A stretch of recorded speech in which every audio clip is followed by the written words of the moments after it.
د اقتصاد عالی شورا تصمیم ونیو چې د ننګرهار نه کونړ ته به برق رسوي چې شاوخوا 10 میلیون ډالر پرې لګښت راځي.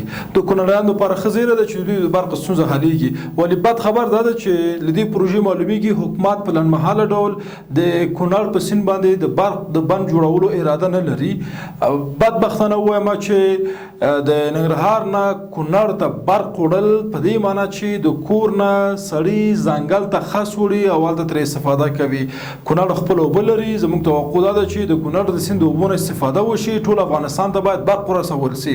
بدبختانه دلته ټول کارونه سرچپه دي او دا ډول پروژې بیا ډیر دوام نه کوي، یعنی دوامدار نه دي.